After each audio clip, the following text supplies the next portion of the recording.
Welcome all guys, કેમ છો બધા? જય શ્રી કૃષ્ણ, જય દ્વારિકાધીશ, મહાદેવ હર બધાને. કેમ છો બધા? મજામાં? Welcome back my blog. નવા બ્લોગમાં ફરી એકવાર આપ બધાનું સ્વાગત છે. આજે જઈ રહ્યો છું લાલપુર. આજે આપણે જશું પોરબંદરથી બસમાં. સવારે વહેલી બસ છે અત્યારે, હમણાં 6:45 વાગે, અને લાલપુર પહોંચશે 2-2.5 કલાક જેવો ટાઈમ લે છે. લાલપુર હું આમ તો આટલો મોટો થયો, એમાં પહેલી વાર જાઉં છું. ગયો ઘણી વાર નીકળીએ અહીંયાથી, આપણે ઘણી વાર નીકળીએ જામનગર સાઈડ જતા હોય તો, પણ હું કોઈ દી લાલપુર ગયો નથી. આજ લાલપુર સિટીમાં અંદર જાશું, જોશું બધું કઈ રીતના શું છે લાલપુર, કેવું છે લાલપુર. મેં લાલપુર આમ ક્યારેય જોયું નથી. એ તો હમણાં નવો માલ આવે જ છે, ઘરની વાડી છે, ખેતી છે, એટલે થઈ જશે પાછું. વહેલી સવાર છે, અત્યારે બહાર નીકળ્યો છું. સવારના 6 વાગ્યા છે. રસ્તામાં કોઈ છે નહીં, સાવ અંધારું છે. હજી જુબેલી મારી ઓફિસ સાઈડના એરિયામાં જ છું. તમને બેક સાઈડ કેમેરાથી બતાવો અત્યારમાં શું હાલત હોય. બારોબાર કોઈ દેખાતું નથી. સવારે 6 વાગ્યામાં શું અંધારું જોઈને મારે જેવા કોઈક રખડતા હોય બહાર જવા માટે. સામે મારી ઓફિસ છે. ગુડ મોર્નિંગ ગાઈસ, પાછા પહોંચી ગયા છે આપણે નરસન ટેકરી. નરસન ટેકરીનો લુક જો સવારમાં અંધારામાં કેવી રીતના છે, બધું મસ્ત જાણવું. હમણાં આવી જશે આપણી બસ. પોરબંદરનો એન્ટ્રન્સ એટલે કે નરસન ટેકરી. બેક કેમેરાથી જુઓ, સામે રામકૃપાની ઓફિસ છે. અહીંયા મારી સાથે આવા મારી ભત્રીજી ને છે, મોટા ભાઈ ને મામાના છોકરો છે. અહીંયા ગાય માતાના દર્શન થાય છે સવારના પોરમાં. આ રાઉન્ડ ઓફ નરસન ટેકરી. આપણી બસ આવી ગઈ છે લાલપુર જવા માટે. લાલપુરની બસ પોરબંદરથી લાલપુર જવા માટે. આપણા હમણાં સીટ નંબર છે 46 થી લઈને 50. બેન બેસવા માટે બસમાં તમે થાકી ગયા હતા? બધા રેડી થઈને બેસમાં માટે. મનસ્વી બેન આવી સ્વાતિ બેન છે ને, ભેગા જ છે, ક્યાં નથી. બસમાં ચડી જાય અને બેસી જવાનું. આપણા પાયલોટ સાહેબ કેમ છો? થઈ ગઈ છે બસ રવાના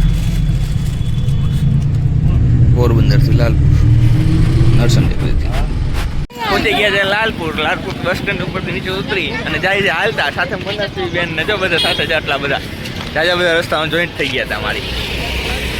આ પાયલ મજામાં દીકરા? આજે બધા જોઈન્ટ થઈ ગયા અમારા. આખા સંગ કમ્પ્લીટ આવી ગયો, પહોંચી ગયો છે લાલપુર. ફૂલ મેરેજ કરશે ને સાથે મારા માં આ પાયલ એન્જોય કરશું, નાચશું, ગાશું, મજા કરશું ફૂલ. મહેતા પરિવારને ઇન્ટરેસ્ટ, મહેતા પરિવારને પહોંચેલા બધા સાહેબ.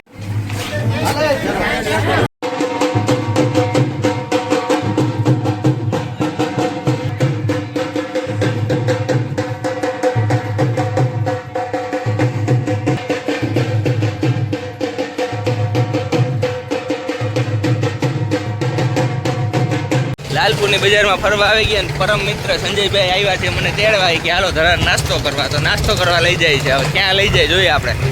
ના છે લાલપુરની રોડ, લાલપુર જામનગર હાઈવે સિટીની અંદર વાળો. આ છે લાલપુર સિટીમાં મધ્ય આવેલી નદી. નદીનું નામ તો આપને નથી ખબર, પણ કંઈક નદી છે આપણે એવું દેખાય છે. નદીની આગળ અને બસ સ્ટેન્ડની સામે આવેલ છત્રપતિ શિવાજીનું સ્ટેચ્યુ છે. એકદમ સરસ છે. આપ જુઓ, મેં જોયું નીચે બધા લારીવાળાને ઊભા છે, પણ સરસ છે. આ છે Lalpur ST bus stop, ST bus stand. હું આજ કાલે ઉતરો ત્યારે, ટૂંકમાં આજ સવારે ઉતરો ત્યારે અહીંયા જ ઉતરો હતો. આ છે આપણા લાલપુરની મેઇન બજાર. મેઇન બજાર એટલે કે શોપિંગ કરવા આજુબાજુવાળા અને ગામવાળા જે આવતા હોય આ શોપિંગ માટે, શોપિંગ સેન્ટર કહેવાય કે જે કંઈ ગયો. આ બજારની બધા જો કબૂતર કેમ ઉડીને આડવાયું, જો વાહ, મજા આવી હો આ બજાર જોવાની. પણ અહીંયા બધું મળે છે, શોપિંગ કરવું આવવું હોય જેને જેને એ આવી જજો આ બાજુ. અહીંયા ગાર્ડન જેવું બનાવેલું છે સરસ મજાનું. શંકર ભગવાન એટલે કે મહાદેવ, આપણા ઈષ્ટદેવની મૂર્તિ પ્રાણ પ્રતિષ્ઠા કર્યું એવું લાગે મસ્તીનું. અને આજુબાજુમાં બેસવા જેવું છે નદીની બાજુમાં. તમે જે આવ્યા હોય જોજો. આ ગાર્ડનનું નામ શું હોય આપને નથી ખબર. જેને કહીને ખબર હોય આ ગાર્ડનનું નામ શું છે એ મને આમાં કોમેન્ટ કરજો. લાલપુરવાળા અને જામનગરવાળા હોય એ લોકો, મને તો નથી ખબર. આપણે આવી ગયા હતા પાછા વાળીએ અને અહીંયા ચાલુ થઈ ગયા હતા દાંડિયા રાસ. એટલે કે આપણે બપોરે આવીને જમી લીધું, પછી આરામ કર્યો હતો અને રાત્રે થઈ ગયા ત્યાં દાંડિયા ચાલુ. જો બધા રમે છે, બધા રિલેટિવ છે મારા, દાંડિયા રમે છે અને હું બેઠા બેઠા જોતો હતો.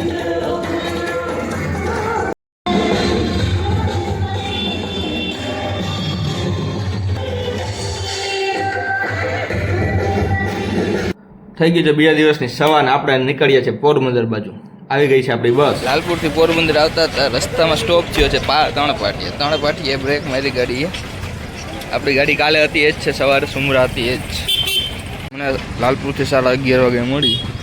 અહીં શિવમ પરોઠા હાઉસ ત્યાં ઊભી છે. હવે જો રસ બસ પી અને પાછા ગાડીમાં બેસી જાઉં.